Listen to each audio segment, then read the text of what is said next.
pinilahan pero di na babalikan. Char, samahan niyo kami sa aming food trip sa Ubutondo, Manila at sa Binondo, Chinatown. Una nga namin pinuntahan itong sikat na Shanghai fried siopaw. As in, stroll lang kami dito sa Binondo kasi ayaw na yun masyadong magpagabi. Kaya stop over lang din kami sa mga binilihan namin.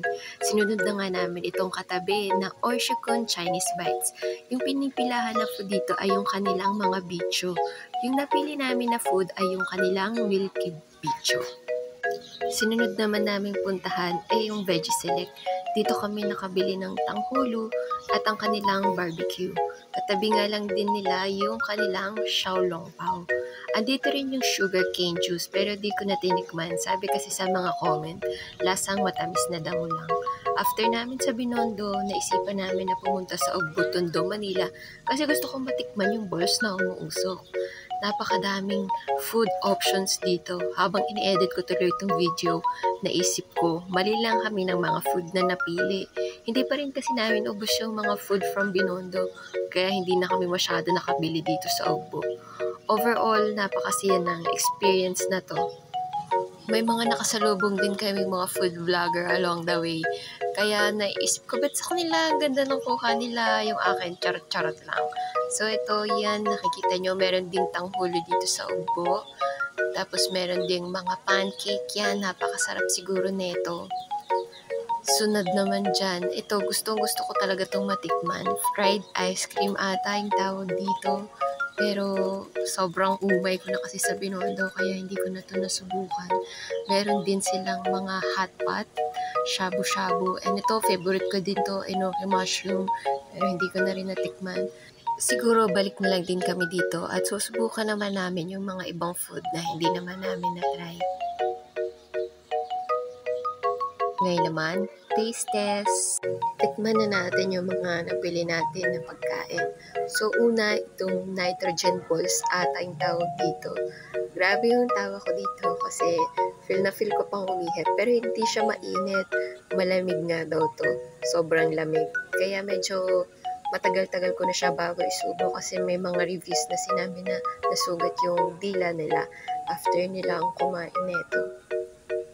Hindi ko siya masyado nagustuhan kasi parang Rice Krispies lang yung loob. And hindi ako makain ng Rice Krispies. Sunod naman itong Shanghai fried siopaw. Sabi ni husband, masarap naman daw siya. Actually, nasarapan din naman ako pero parang naghahanap ako ng sauce. Parang natural sa Pinoy na merong sauce yung siopaw. So, hindi ako sanay dito. Sunod naman itong tanghulo. Napakasarap na ito. Kung meron man akong babalikan itong tanghulo yun. Favorite ko na to. Medyo nangingiwi-ngiwi lang kami sa pagtikim kasi medyo maasim yung strawberry. Pero sobrang sarap. Sobrang nag-complement yung sugar coating dun sa mismong strawberry. Sunod nga itong mga barbecue sa Veggie Select. Actually, masarap tong chicken sausage ata yung tawag dito. Kaya lang, parang mayroong spice na pang Chinese flavor siguro. Kaya hindi ako masyadong nasarapan dun sa timpla nila. Pero okay naman, okay lang. Pero sabi ni husband, okay naman daw yung lasa.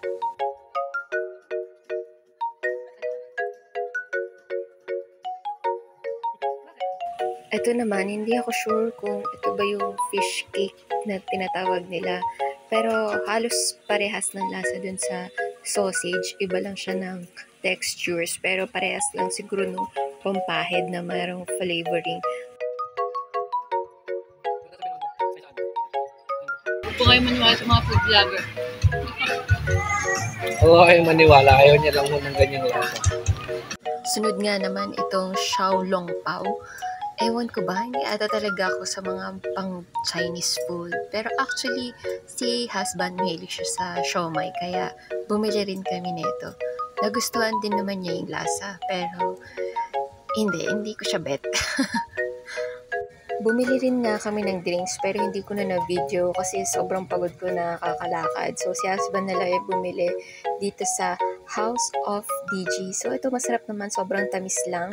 Ito ngang xiaolongbao, yung barbecue, nitrogen balls, Orshikon milk bicho, Shanghai fried siopaw, tanghulu,